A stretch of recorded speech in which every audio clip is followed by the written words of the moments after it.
finding another verse in the book today, reading in Isaiah chapters 25, another thing entitled Praise to the Lord. It is awesome that this kind of coincides with the series we've done as well, A Great Day to Praise. So entitled in my Bible, Praise to the Lord, Isaiah chapter 25, verse 1. Lord, you are my God. I will exalt you and praise your name, for in perfect faithfulness you have done wonderful things, things planned long ago. You have made the city a heap of rubble, the fortified town a ruin, the foreigner stronghold, a city no more. It will never be rebuilt. Therefore, strong peoples will honor you. Cities of ruthless nations will revere you. You have been a refuge for the poor, a refuge for the needy in their distress, a shelter in the storm, a shade from the heat. Guys, you got to lean into the Lord and know that even in a day where I feel like my day today is, if it's not behind, then it's also just filled with, it's not distractions. You have obligations. If you have a job, you have to commit to those duties you've signed up for. So I always think that's a good thing to not only pray over your day, pray over your job, pray over your managers, pray for new opportunities and growth within your company, and just pray that God keeps his hand in your work. So the main thing I hear here is God's a refuge. He has perfect faithfulness in all the wonderful things he's done. He is a shade from the heat. He's a shelter from the storm. Chapter 25 in Isaiah, verse 5. For the breath of the ruthless is like a storm driving against a wall, and like the heat of the desert, you silence the uproar of foreigners. As the heat is reduced by the shadow of a cloud, so the song of the rootless is stilled. On this mountain, the Lord Almighty will prepare a feast of rich food for all peoples, a banquet of aged wine, the best of meats, the finest of wines.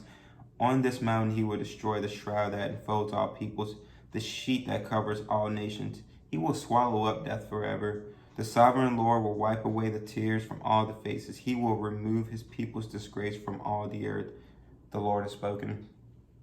In that day, they will say, surely this is our God. We trusted in him, and he saved us. This is the Lord. We trusted in him. Let us rejoice and be glad in his salvation. The hand of the Lord will rest on this mountain, but Moab will be trampled in their land as straw is trampled down in the manure. They will stretch out their hands in it as swimmers stretch out their hands to swim. God will bring down their pride despite the cleverness of their hands. He will bring them down from high from fortified walls and lay them low. He will bring them down to the ground, to the very dust. Again, even if it's not, physical enemies you are facing, it is the day-to-day grind at some points, and sometimes you have to get through those grind moments to become that best version of yourself. I know it's so cliche.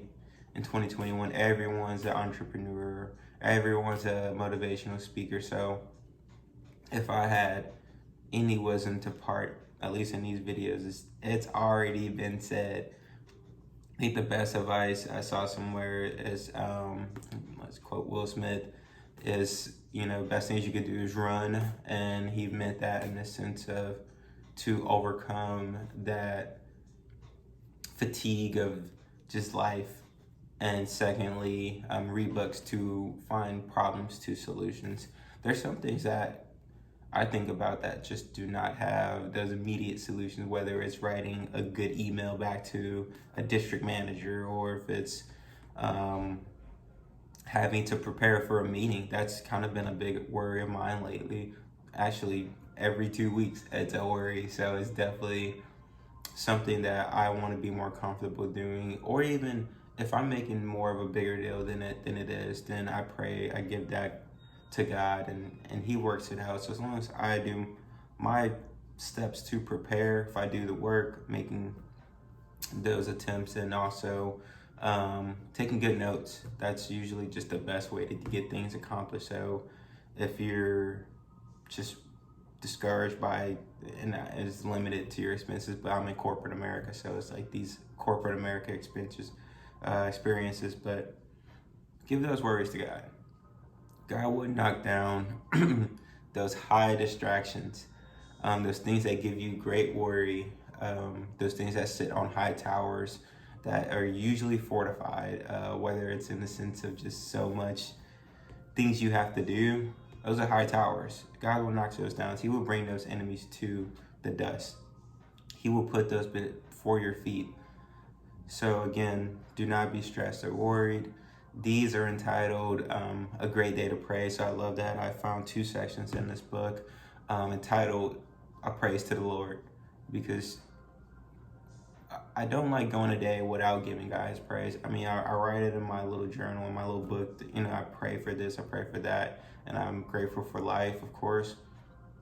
But let's just give God his credit. Let's give, you know, everything to him. And you probably see me decompress just because these were immediate things I'm using too. So with that, we have another great day to praise. You all continue to move in your journeys. I'm probably going to make a couple more videos throughout the rest of the week and going over and further. So like, share, subscribe.